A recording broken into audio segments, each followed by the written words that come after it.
সূরা কফের ৪৫ নম্বর আয়াত আল্লাহ সুবহানাহু ওয়া তাআলা বলেন, "তারা যা বলে তা আমি সম্যক অবগত আছি। আপনি তাদের উপর জোর জবরকারী নন। অতএব যে আমার শাস্তিকে ভয় করে তাকে কোরআনের মাধ্যমে উপদেশ দান করুন।"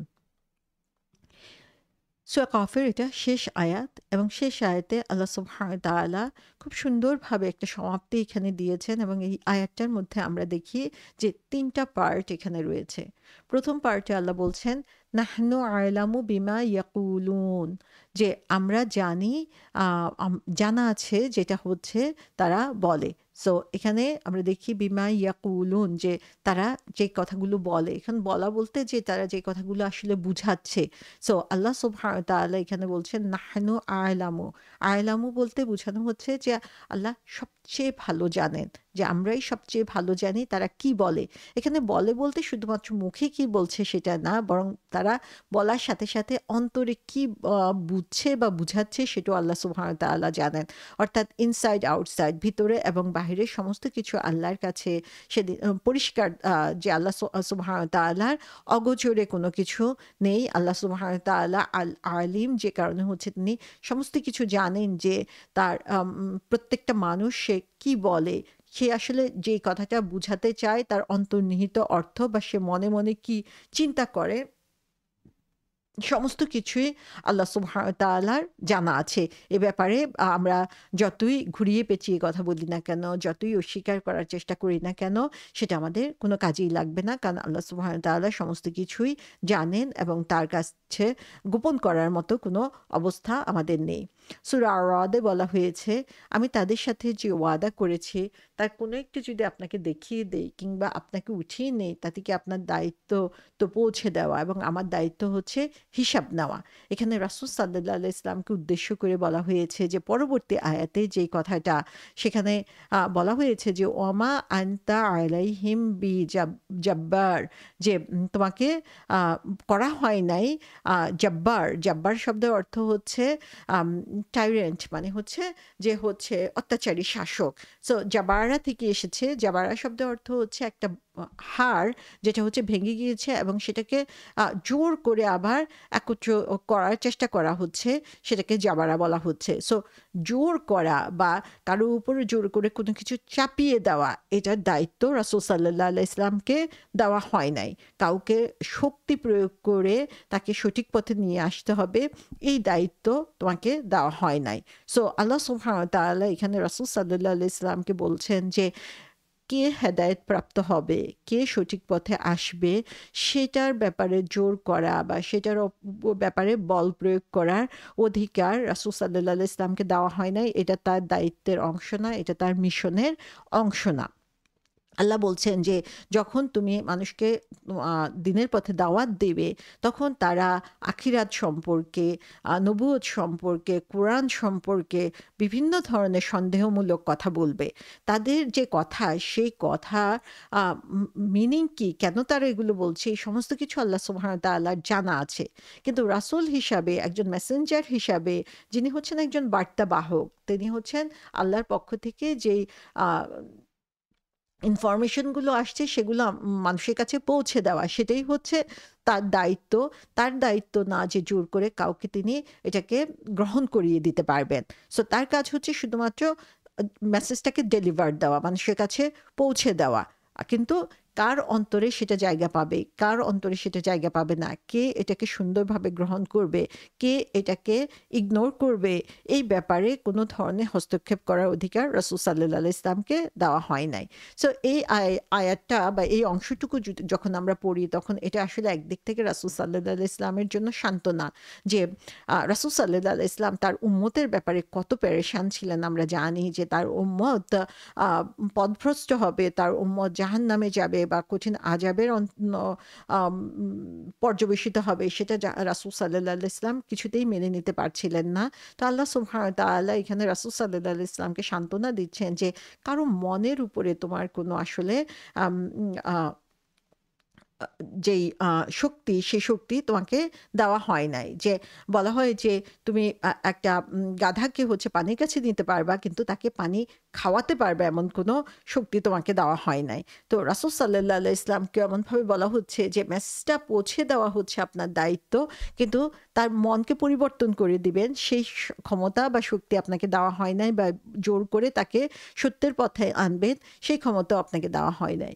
অন্যদিকে এটা হচ্ছে একটা সতর্কবাণী যারা হচ্ছে অবিশ্বাসী তাদের জন্য। তার কারণ হচ্ছে এখানে আল্লাহ সুবহানাহু ওয়া তাআলা বলছেন যে তারা কি বলে এবং তাদের অন্তরের মধ্যে কি আছে সেটা আল্লাহ সুবহানাহু ওয়া তাআলা জানেন, এবং সে অনুযায়ী হচ্ছে আল্লাহ সুবহানাহু ওয়া তাআলা তাদের হিসাব করবেন। সো এখানে রাসূল সাল্লাল্লাহু আলাইহি ওয়াসাল্লামকে বলা হচ্ছে যে তারা যে বোকা, তারা যে তাদের আকল এবং বুদ্ধি কাজে লাগাচ্ছে না, এত কিছু শোনার পরে জানার পরেও তারা এটাকে অস্বীকার করছে, এটা আসলে তাদের হৃদয়ের দুর্বলতা, তাদের নিজের বুদ্ধিহীনতা। এখানে রাসূল সাল্লাল্লাহু আলাইহি ওয়াসাল্লাম নিজেকে দায়ী মনে করার কোনো সুযোগ নাই। কিন্তু আমরা জানি যে রাসূল সাল্লাল্লাহু আলাইহি ওয়াসাল্লাম কত বেশি পেরেশান থাকতেন তার উম্মতের ব্যাপারে চিন্তা করতে। তিনি যে উম্মতকে ভালোবাসেন, তার সে ভালোবাসার প্রকাশ আমরা দেখি যে প্রতিনিয়ত তার কথায় কাজে যে কতটুকু তিনি উদ্বিগ্ন হয়ে থাকতেন যখন দেখতেন যে তারা এত সুস্পষ্টভাবে সমস্ত কিছু বলার পরও কিভাবে তারা অস্বীকার করে যাচ্ছে। একজন মায়ের ভালোবাসা আমরা বুঝতে পারি যে একজন মা সে তার সন্তান যখন বড় হয়ে গিয়েছে, অ্যাডাল্ট হয়ে গিয়েছে, সে সমস্ত কিছু নিজের দায়িত্বে করছে, কিন্তু তারপরেও ২৫ বছর ৩০ বছর হয়ে গিয়েছে, সেই বাচ্চার ব্যাপারেও দেখা যায় যে একজন মা তার চিন্তা কিন্তু কখনো থামাতে পারে না। তার কারণ হচ্ছে মায়ের সেই ভালোবাসা সে বাচ্চার জন্য। রাসূল সাল্লাল্লাহু আলাইহি ওয়াসাল্লামের ভালোবাসাও সেরকম, যে তার উম্মতের জন্য তার যে ভালোবাসা, যে তিনি জানেন যে তারা হচ্ছে তাদের নিজের কাজের জন্য দায়িত্বশীল। তিনি জানেন যে তারা তাদের কাজ অনুযায়ী তাদের পরিণাম নির্ধারিত হবে। কিন্তু তারপরেও রাসূল সাল্লাল্লাহু আলাইহি ওয়াসাল্লাম কিন্তু তার যে পেরেশানি, সেই পেরেশানি তিনি থামাতে পারেন নাই। বরং প্রতিনিয়ত হচ্ছে তিনি চিন্তা করতেন। এজন্য আমরা দেখি যে কোরআনে বারবার রাসূল সাল্লাল্লাহু আলাইহি ওয়াসাল্লামকে স্মরণ করিয়ে দিয়েছেন আল্লাহ সুবহানাহু ওয়া তাআলা। সূরা গাশিয়াতে বলেছেন যে অতএব আপনি উপদেশ দিন, আপনি তো কেবল একজন উপদেশদাতা, আপনি তাদের শাসক নন। সো রাসূল সাল্লাল্লাহু আলাইহি ওয়াসাল্লামকে বলা হচ্ছে যে উপদেশ দেওয়াটাই হচ্ছে তোমার কাজ। তোমাকে হচ্ছে জোর করে দারোগা করে এখানে পাঠানো হয় নাই যে তুমি তাদেরকে সবাইকে হচ্ছে সত্যের পথে নিয়ে আসতে পারবে। রাসূল সাল্লাল্লাহু আলাইহি ইসলামের যে পেরেশানি সেটা আমরা দেখি যে রাসূল সাল্লাল্লাহু আলাইহি ইসলামের সামনে যখন কোরআনে আয়াত পাঠ করা হয়েছে এবং সেখানে বলা হয়েছে যে আ আ হাদিসে এসেছে যে রাসূল সাল্লাল্লাহু আলাইহি সাল্লাম কোরআনের ১৪ নম্বর সূরায় ৩৫ নম্বর আয়াতটা পড়ছিলেন। সেখানে বলা হচ্ছে যে হে আমার রব, তারা হচ্ছে অনেক মানুষকে হচ্ছে পথভ্রষ্ট করেছে, যে আমার অনুসরণ করেছে সে আমার সাথে থাকবে, আর সে যে আমার অনুসরণ করে নাই সে আসলে আনুগত্যের পথ থেকে দূরে সরে গিয়েছে।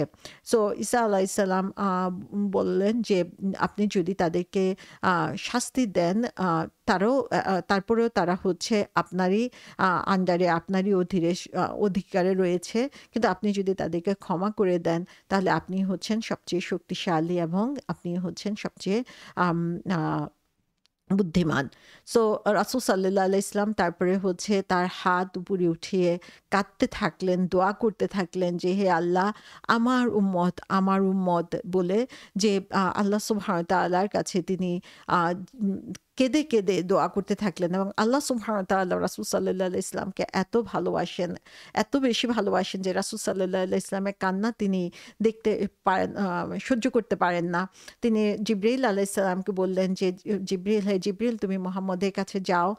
যদিও আল্লাহ সুবহানাহু ওয়া তাআলা পরিপূর্ণভাবে অবগত আছেন যে কেন রাসূল সাল্লাল্লাহু আলাইহি ওয়াসাল্লাম কান্না করছেন, তারপরেও তিনি বলছেন জিবরাইল আলাইহিস সালামকে যে তাকে জিজ্ঞাসা করো কেন সে কাঁদছে। জিবরাইল আলাইহিস সালাম তার কাছে গেলেন এবং তাকে জিজ্ঞাসা করলেন। রাসূল সাল্লাল্লাহু আলাইহি ওয়াসাল্লাম বললেন যে আ আ ঘটনাটা তার কাছে বর্ণনা করলেন, এবং আল্লাহ সুবহানাহু ওয়া তাআলার কাছে যে জিবরিল আলাইহিস সালাম আ আ উম আবার সেই জিনিসটা বর্ণনা করলেন, তখন আল্লাহ জিবরিল আলাইহিস সালামকে আবার পাঠালেন রাসূল সাল্লাল্লাহু আলাইহি ওয়াসাল্লামের কাছে সুসংবাদ দিয়ে যে আ আমরা তোমাকে সন্তুষ্ট করে দিব তোমার উম্মতের ব্যাপারে, এবং তোমাকে কষ্ট দিব না। তো এখানে আমরা দেখি যে রাসূল সাল্লাল্লাহু আলাইহি ওয়াসাল্লামের যে পেরেশানি তার উম্মতের ব্যাপারে, যে তার উম্মতের পরিণাম কি হবে, তারা পথভ্রষ্ট হয়ে যাবে কিনা, তারা সত্য থেকে দূরে সরে যাবে কিনা, সেখানে তার যে পেরেশানি সেটা আমরা দেখতে পাচ্ছি। এবং আরেকটা হাদিসে এসেছে যেখানে আমরা জানি যে বিচারের দিনে প্রত্যেক নবী নিজেকে নিয়ে ব্যস্ত থাকবে, যে নিজের ব্যাপারে পেরেশান থাকবে যে আল্লাহ সুবহানাহু ওয়া তাআলার ফয়সালা কি হবে তাদের ব্যাপারে। সেখানে রাসূল সাল্লাল্লাহু আলাইহি সাল্লাম বলেছেন যে তাকে সুযোগ দেওয়া হয়েছে আল্লাহ সুবহানাহু ওয়া তাআলার কাছে চাইবার জন্য, এবং তিনি বলেছেন যে আমার উম্মত, আমার উম্মত। সো সবাই যেখানে দুনিয়াতেই অন্য নবী রাসূল যারা হচ্ছে নিজের দুনিয়াতে নিজের জন্য চেয়ে তাদের জন্য যে দোয়ার অংশটুকু ছিল সেটুকু তারা নিয়েছেন, সেখানে রাসূল সাল্লাল্লাহু আলাইহি ওয়াসাল্লাম তার জন্য যে স্পেশাল দোয়াটা আল্লাহ সুবহানাহু ওয়া তাআলা রেখে দিয়েছেন, যেটা তিনি অবশ্যই গ্রহণ করবেন, সেই দোয়াটা তিনি রেখে দিয়েছেন তার উম্মতের জন্য, যে বিচারের দিনে তিনি যেন তাদের জন্য সুপারিশ করতে পারেন। সুবহানাল্লাহ। তো এখানে আমরা দেখি যে রাসূল সাল্লাল্লাহু আলাইহি ওয়াসাল্লামের যে ভালোবাসা তার উম্মতের জন্য, আমাদের জন্য, সেখানে তিনি পেরেশান হয়ে থাকতেন যে কিভাবে এই উম্মতকে তিনি সত্য পথে নিয়ে আসবেন এবং তাদেরকে বিপদগামী হওয়া থেকে রক্ষা করবেন। আল্লাহ সুবহানাহু ওয়া তাআলা সেজন্য বলে দিয়েছেন কোরআনে যে সূরা ইউনূসে, আর তোমার পরওয়ারদিগার যদি চাইতেন তবে পৃথিবীর বুকে যারা রয়েছে তাদের সবাই ঈমান নিয়ে আসতো সমবেতভাবে। তুমি কি মানুষের উপর জবরদস্তি করবে ঈমান আনার জন্য? তো এখানে আমাদের জন্য একটা গাইডলাইন রাসূল সাল্লাল্লাহু আলাইহি ওয়াসাল্লামকে যেখানে বলা হয়েছে যে জোর করার আমাদের কোনো সুযোগ নাই। আমাদের কাজ হচ্ছে মেসেজ দিয়ে যাওয়া। কিন্তু তারপরেও আমরা জানি যে রাসূল সাল্লাল্লাহু আলাইহি ওয়াসাল্লামের পেরেশানি কিন্তু এটাতে বন্ধ হয় নাই। এবং এজন্য আল্লাহ সুবহানাহু ওয়া তাআলা বারবারই কোরআনে বলে দিয়েছেন, যেমন সূরা কাসাসে বলেছেন, আপনি যাকে পছন্দ করেন তাকে সৎপথে আনতে পারবেন না। তবে আল্লাহ তাআলাই যাকে ইচ্ছা সৎপথে আনয়ন করেন। কে সৎপথে আসবে সে সম্পর্কে তিনিই ভালো জানেন। সো কে গাইডেড হবে, কে গাইডেড হবে না, আল্লাহ সুবহানাহু ওয়া তাআলা সেটা নির্ধারণ করেন। আমাদের কাজ হচ্ছে শুধুমাত্র মানুষকে জানিয়ে দেওয়া, আন্তরিকতার সাথে, হিকমতের সাথে, যেন আমরা আমাদের দায়িত্বটা সঠিকভাবে পালন করতে পারি। কিন্তু সৎ পথে আনার দায়িত্ব হচ্ছে আমাদের না। রাসূল সাল্লাল্লাহু আলাইহি ওয়াসাল্লামেরও সেই দায়িত্ব ছিল না। সূরা বাকারাতে বলা হয়েছে, তাদেরকে সৎপথে আনার দায় তোমার নয়, বরং আল্লাহ যাকে ইচ্ছা সৎপথে পরিচালিত করেন। যে মাল তোমরা ব্যয় করো তা নিজ উপকারার্থেই করো, আল্লাহ সন্তুষ্টি ছাড়া অন্য কোনো উদ্দেশ্যে ব্যয় করো না। তোমরা যে অর্থ ব্যয় করবে তার পুরস্কার পুরোপুরি পেয়ে যাবে এবং তোমাদের প্রতি অন্যায় করা হবে না। তার মানে হচ্ছে প্রত্যেকটা জিনিসের হিসাবে আল্লাহ সুবহানাহু ওয়া তাআলা রাখবেন, এবং আল্লাহ সুবহানাহু ওয়া তাআলাই আমাদেরকে গাইড করবেন যে কে আসলে সত্য পথে থাকবে এবং কে থাকবে না। সো সেই গাইডেড হওয়ার জন্য আমাদের আপ্রাণ চেষ্টা থাকতে হবে, দোয়া থাকতে হবে, এবং আমরা সেই ব্যাপারে আল্লাহ সুবহানাহু ওয়া তাআলার মুখাপেক্ষী হব।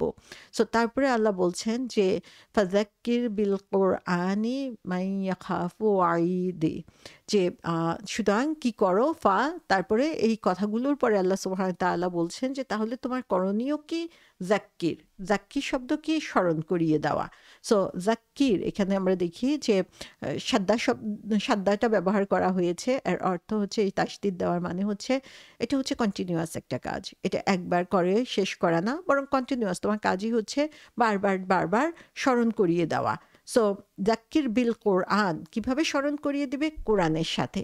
অর্থাৎ এই যে স্মরণ করার কাজ, স্মরণ করিয়ে দেওয়া মানুষকে, এই স্মরণ করাও তুমি কোরআনের মাধ্যমে। কোরআনের কথাগুলোই বারবার মানুষের সামনে উপস্থাপন করো, সুন্দরভাবে উপস্থাপন করো।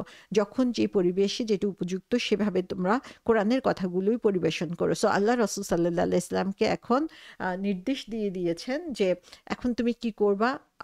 তুমি হচ্ছে স্মরণ করিয়ে দাও কোরআনের মাধ্যমে। অর্থাৎ কোরআনের কথা বলা থামানো যাবে না। কোরআনের কথা বললে যেতেই হবে।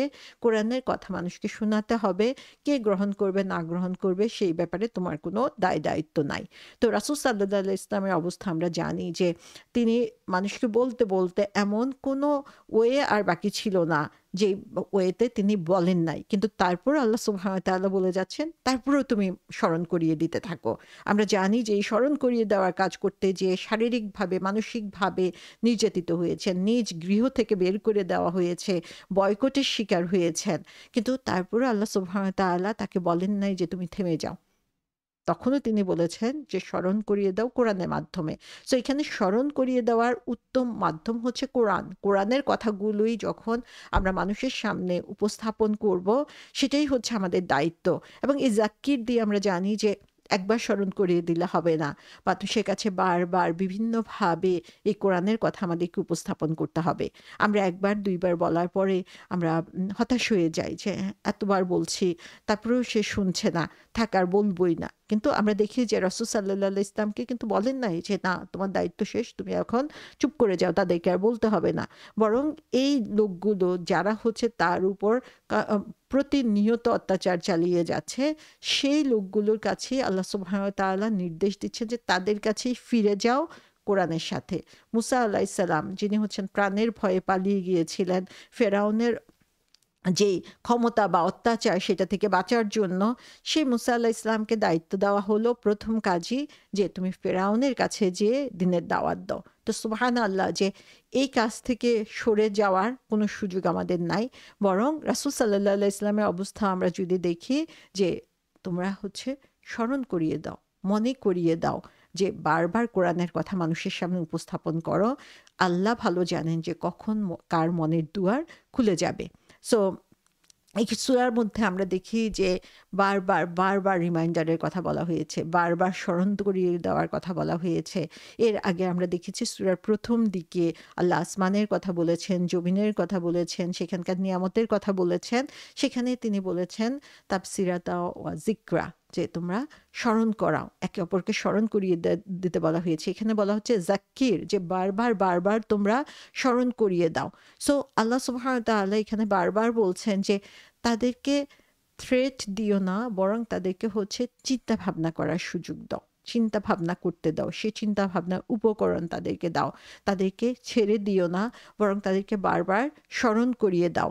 তারা না শুনতে পারে, তারা তোমার দিকে মুখ থেকে মুখ ফিরিয়ে নিতে পারে, তারা তোমাকে অপমান করতে পারে, তারা তোমার উপর অত্যাচার করতে পারে, কিন্তু তোমার কাজ কি? তোমার কাজ হচ্ছে স্মরণ করিয়ে দেওয়া, বারবার স্মরণ করিয়ে দেওয়া কোরআনের মাধ্যমে। সো আমাদেরকে স্মরণ করাতে হবে যে কোরআনের মাঝে কি আছে, এবং সেই স্মরণ করানোর জন্য আমাদেরকে আসলে কি করতে হবে, কোরআনে কি আছে সেটা আমাদের নিজেদের আগে জানতে হবে, কোরআনকে বুঝতে হবে। আমরা বারবার দেখতে পাচ্ছি এই সূরার মাঝে যে কোরআনের সাথে আমাদেরকে রিলেট করা হচ্ছে। কোরআন মাজিদ, এটা এত সম্মানিত একটা গ্রন্থ আল্লাহ সুবহানাহু ওয়া তাআলা দিয়ে দিয়েছেন, এত মহিমাময়, যেটা একটা জীবনকে পরিবর্তন করে দিতে পারে। সেই কোরআনকে জানতে হবে, বুঝতে হবে, এবং সেই কোরআনের কথাগুলোই বারবার মানুষের সামনে আমাদেরকে মনে করিয়ে দিতে হবে। কোরআন হচ্ছে সবচেয়ে বেশি পঠিত বই, এবং সেই পঠিত বইটা সম্পর্কে আমরা হচ্ছে সবচেয়ে বেশি অজ্ঞান, বা আমরা হচ্ছে অবহেলা করে রেখে দিয়েছি। সো এই কোরআনকে বুঝা এবং কোরআনের উপর রিফ্লেক্ট করা, কোরআনকে মানুষের সামনে উপস্থাপন করা। সো কিপ রিমাইন্ডিং, বারবার বলতে থাকা, যারা আগ্রহী না, যারা কোরআনের কথা শুনতে চায় না, তাদের কাছেও হচ্ছে এই কোরআনের কথা নিয়ে যেতে হবে। সো বিল কোরআন বলতে ২ টা অর্থ আসলে বোঝানো হয়। একটা হচ্ছে যে কোরআনের মাধ্যমে, কোরআনের সাহায্যে তোমরা হচ্ছে মানুষকে দাওয়াত দাও, কোরআনের কথাগুলো মানুষের কাছে পৌঁছে দাও। আরেকটা অর্থ হচ্ছে যে এই মানুষের কাছে পৌঁছে দেওয়ার কাজটা আসলে অত্যন্ত কঠিন। অনেক সময় খুব বোরিং মনে হয়। অনেক সময় মনে হয় যে এর চেয়ে অন্য কাজ করা আরো অনেক বেশি সহজ। কোরআনের কথা বলতে আমরা ক্লান্ত হয়ে পড়ি। তারপরেও দেখা যায় মানুষের মন নরম হয় না। তাদেরকে কোরআনের কথা শোনানো যায় না। তারা অন্য আর কাজের প্রতি যেভাবে দৌড়ে যায়, ছুটে যায়, আন্তরিকতার সাথে যায় কোরআনের কথা, কোরআনের আলোচনা শোনার জন্য, তাদেরকে সেভাবে আমরা আকর্ষণ করতে পারি না। তো আল্লাহ সুবহানাহু ওয়া তাআলা বলছেন যে এই যে কাজটা, এই কাজটা করতে যেয়ে আমরা আসলে অনেক সময় ফ্রাস্ট্রেটেড হয়ে যাই, আমরা ক্লান্ত হয়ে যাই, আমাদের মন ভেঙে যায়, আমাদের মন দুর্বল হয়ে পড়ে। ঠিক সেই সময় শক্তি আমরা কোথা থেকে পাবো? সেই শক্তি আমরা পাবো হচ্ছে কোরআন থেকে। সো জাক্কির বিল কোরআন, যে এই দাওয়াত দেওয়ার কাজে, মানুষকে আহ্বান করার কাজে, মানুষকে স্মরণ করিয়ে দেওয়ার কাজে যখন তোমার মন দুর্বল হয়ে যাবে, তখন তুমি কি করবা? কোরআন থেকে তোমার ফুয়েল কালেকশন করো, তোমাকে রিচার্জ করা হচ্ছে এই কোরআনের মাধ্যমে। রাসূল সাল্লাল্লাহু আলাইহি ওয়াসাল্লামের জীবনে আমরা দেখেছি যে কোরআনের মাধ্যমে তিনি হচ্ছেন সে শক্তি পেতেন, তার যে আত্মিক শক্তি সেটা কোরআন থেকে আসতো, যে দিনের বেলা তিনি মানুষের দ্বারে ঘুরতেন, মানুষকে কোরআনের কথা বলতেন, আর রাতের বেলা হচ্ছে তিনি তাহাজ্জুদে দাঁড়িয়ে যেতেন। তিনি কোরআনের তেলাওয়াতে মনোনিবেশ করতেন। ঘন্টার পর ঘন্টা তিনি কোরআন তেলাওয়াত করতেন।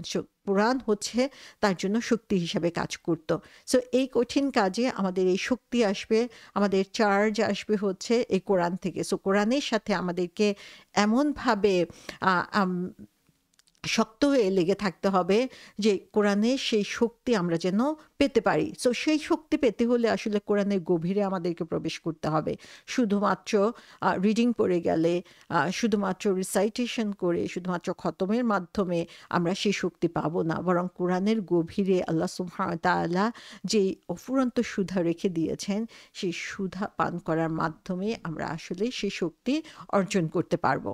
তো আল্লাহ সুবহানাহু ওয়া তাআলা এরপরে বলছেন মাইয়াখাফু ওয়াঈদ, মাইয়াখাফু কারা?